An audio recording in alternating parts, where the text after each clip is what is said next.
Hey guys, my name is Adora and welcome to my little corner of the internet. Today we're going to be talking about friendships. So friendships that you've lost, friendships that you may have, and then friendships that you are looking to make. And we're going to talk about how I have personally used those experiences to build new relationships and when to know when to let some go as well. So I'm looking forward to deep diving into some of this conversation with you guys. If this is your first time, then welcome. We talk about all things life, our Christian walk, and we'll talk about a little bit of business as well. So a lot of good topics to come. So be sure to hit that subscribe and let's go ahead and jump into it.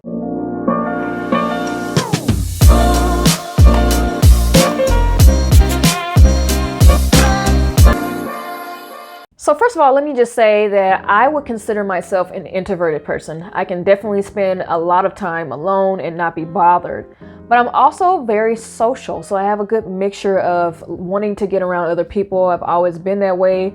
And usually when I'm around people that I actually enjoy being around, then I'm pretty social. I talk a lot and I like to hang out a lot. So I'll reach out to friends and things like that. And it's always been like that since high school. I've always had my own circle of friends, never being the popular person, but definitely having a circle of friends of people that I could text or call on the whim and just do things with, right?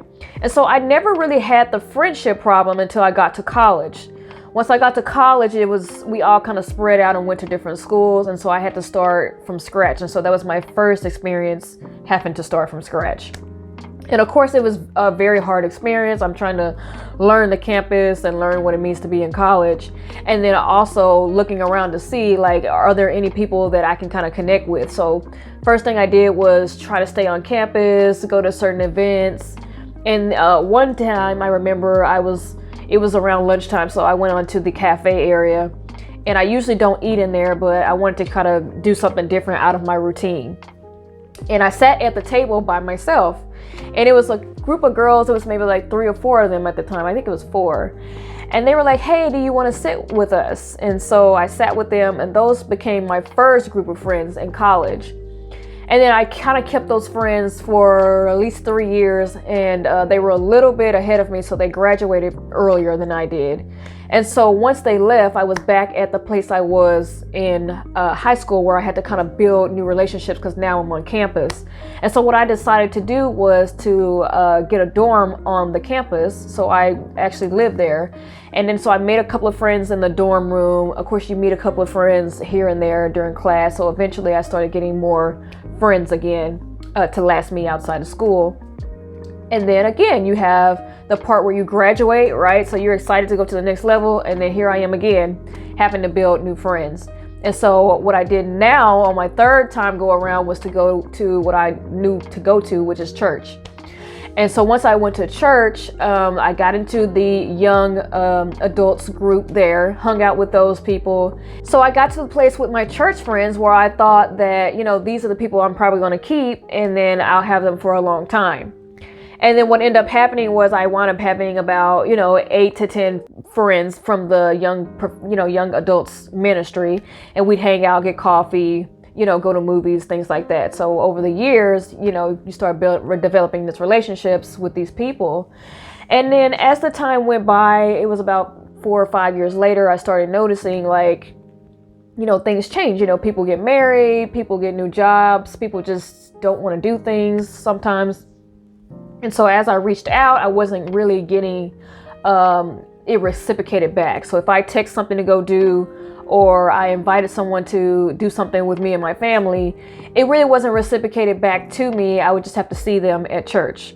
And so eventually I got to the point where, okay, I'm going to have to start over again because these relationships are not really mutual relationships, right? So I took a little break. That kind of made me a little tired. And so I needed to take a break again. And so since I am introverted, it was kind of helpful for me to just kind of back up and then kind of take some time to myself. So I took about 1.5 years after that experience. And then I decided, since I moved, got my own apartment, I'm in a new neighborhood, then maybe I should try again. I should try to go to another church and see, are there other young adults there? And maybe I can connect with some people. And so I went to the biggest church that I could go to, and they had a really large young adult ministry at that time because they were so huge, maybe at least 40 plus young adults. And so I got there on one night. It was like the welcome night or whatever. And I walk in and one girl's like, hey, what's your name? Very friendly, very welcome. And I said, hey, I'm Adora. And she said, hey, won't you get inside of, I'll just use her name as Sandra. Go ahead and get inside of Sandra's group or whatever. So I get inside of Sandra's group. Sandra's very friendly. The group is brand new and there's about 10 of us there, right? So I'm starting from scratch personally, but then they're also starting from scratch building their young professionals groups. Because the ministry was so big, they broke us down into different classes. And so I'm in Sandra's class. And so I spent about 5 years in Sandra's class. So I got to know a lot about Sandra, the other people who were inside the class, and it grew larger and larger. At this point, we had about 30 people in the class. So you can imagine how big that ministry was, because imagine the different classes have about 30 to 40 people in it. So it was a pretty big ministry. And so eventually when you start hanging out again, doing the regular things like movies and things like that, but then we also would do like young adults type things. Like we would all go hang out on some camping retreat, or we would all go volunteer to do something. So we did things together. So eventually I started, again, naturally growing relationships. And so you meet outside of the ministry and you start doing personal things. And I started seeing the same kind of pattern that I had saw with my first church group, where like I'm asking, hey, do you want to do things? And then you get the other person who you're thinking is your friend and they're not as, receptive. And you're like, okay, fine. I'm sure they're busy. They have, other things to do. Maybe, they'll just reach out to me when they can. And then you see them at church and they're like, oh, we can do things later, blah, blah, blah. And then they never get back to you. And so eventually, as this pattern keeps going, you notice that you're the only one showing up for their birthdays. You're showing up for all their events. And then when it's your time, it's not really being reciprocated back. And so again, you're having to start from scratch. And so that's a little bit about my starting over process. And I've had to do that again, like I said, at least 3 times that I can remember, and it may even be more. So what is it about starting over that makes it so hard? And then what kind of ways can we start over? And then we'll kind of look and see, like during that drought season, what do the people of the Bible do during that drought season? Because there are definitely people of the Bible who have had to start over and over again. And so this is not a new thing, even though it can feel like, really kind of annoying to have to keep doing the same thing, especially when you start hitting the early 30s. You start trying to see, like, is something going on with me? And sometimes it really is, but also sometimes it's just not being around the people that you need to be around.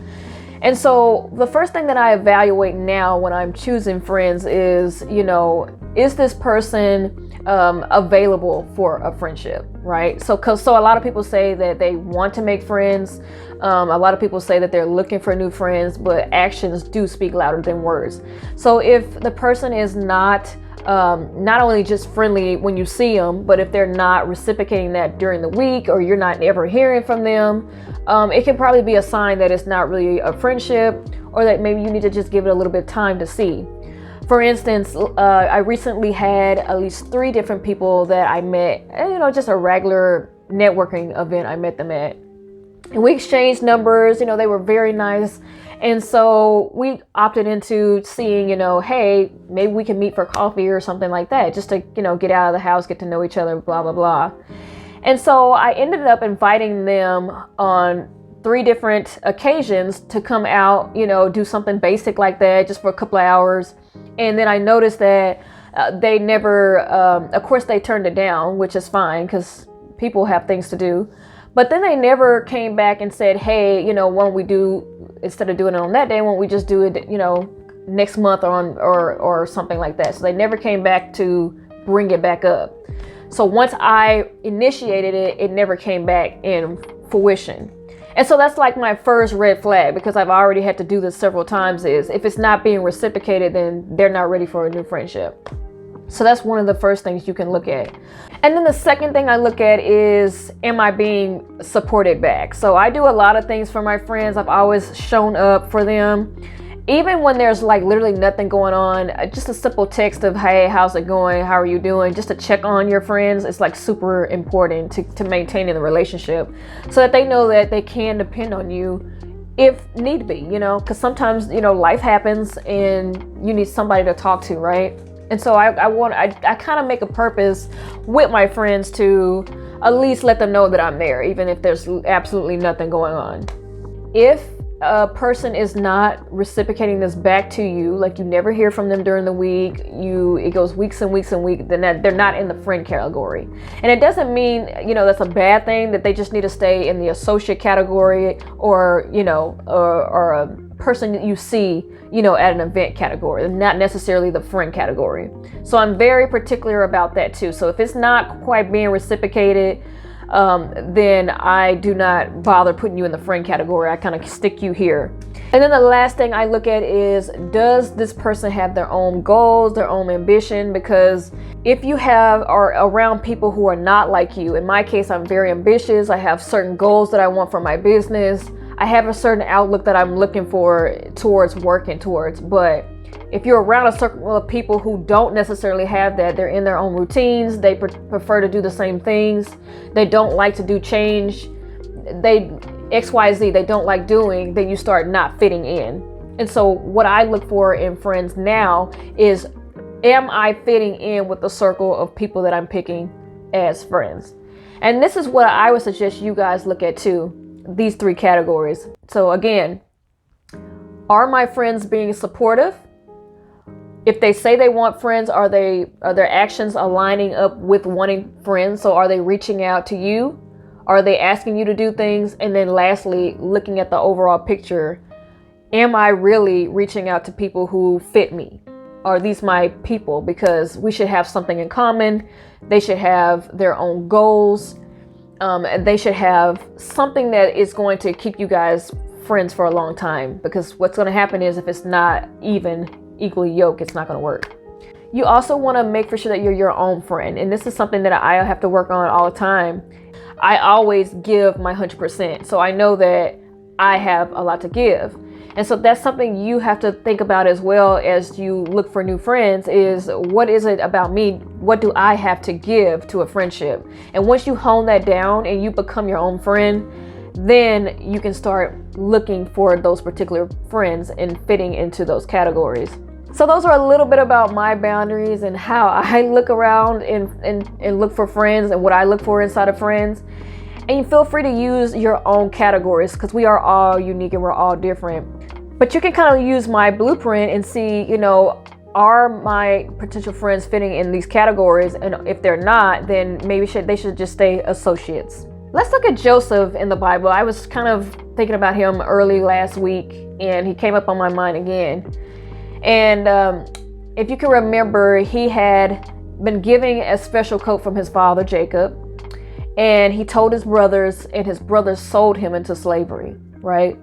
So this is somebody who had everything going for him. Everything was going well, a lot of dreams, very ambitious person. And then all of a sudden his life got thrown upside down by his own family.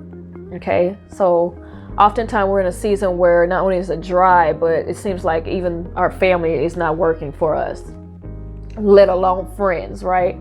And so if we think about Joseph and his experience inside of, first of all, being sold, he had to start over 2 times, right? So he was sold the first time, he was thrown inside the pit.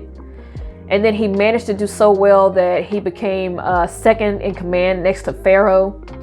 And then after Pharaoh's wife had accused him of wronging her, then he was thrown back into the pit. So he had to start over not only once, but twice. And he had to keep believing that God was going to come through for him, that God was going to make a way for him outside of the pit. So he was going to get out of this darkness. And if you think about it, it's very similar to how we feel sometimes. Sometimes we feel like we're just thrown in these dark situations that we have no control of. And it's often from the people that we expect to encourage us or support us, but they often don't. And so now we literally have to rely on, what is God going to do to help us out of this situation? And how can God help us out of these situations? So if we look at Joseph, there are several things that God used Joseph for. And for one, we all know that he was used to get his family out of a situation. So he did eventually get out of the pit. But there's one thing that I think we should definitely take away from Joseph is that our gifts, or what God gives us, will make a way for us out of the darkness. So if you look at Joseph, he continued to speak and use his gift inside of the pit. He would tell about his dreams there. He would continue to be a good steward. I'm sure there was often times where he felt like he wanted to give up, or he wanted to be mean, or he wanted to change his characteristics, but he stayed himself, and then God honored that. So my advice to you would be to continue to, if you want to make new friends, maybe you're not at a point you want to make new friends right now, which is okay. But if you want to make new friends, think about what are your gifts and what can you provide to your new friendship. Okay, so let's go ahead and jump into the scripture. At this point, Joseph has escaped prison for the second time, and he's been able to let Pharaoh know what both of his dreams mean and how to prepare Egypt for their coming famine. Genesis 39. Then Pharaoh said to Joseph, "Since God has made all things known to you, there is no one so discerning and wise as you. You shall be in charge of my palace, and all my people are to submit to your orders. Only with respect to the throne will I be greater than you." Joseph's dreams that we saw in the beginning of the scriptures have made room for him. He has been able to save Egypt from famine and how to prepare for the famine. And then he was also able to help his family. So this is a prime example of how God will make room for us using our gifts. I want you to think about three things. I want you to think about what kind of person am I? How am I a friend to myself, right? So how am I a person that I want to be? You want to be the friend you want to attract. I know you hear that a lot, but you do. You really want to be the person that you want to attract, right? Number one. And then how can God use me in my season of drought where it seems like I really don't have many friends going on? How can I better utilize my gifts? So whether you're an artist, whether you do music, whether you're a people person, if you're a people person, get out of the house, and spread the word. Utilize what it is that God has for you. And then as you continue to do those things, then God will make a way out of the darkness. And so we see this over and over and over in the Bible, in the scriptures. And so I want you guys to utilize that as you continue to think about how you want to move forward, either starting over in your friendships or continually building on the other ones. So I hope that this was helpful for you guys. This is like my first video of this channel, so be sure to hit the like. And if you want to hear more about, this type of content where we kind of keep it real over here and we share about our thoughts and ideas, and I have a lot of good content I would like to share with you guys. So be sure to hit the subscribe, and thank you guys for joining, and I appreciate it. I'll see you guys next time.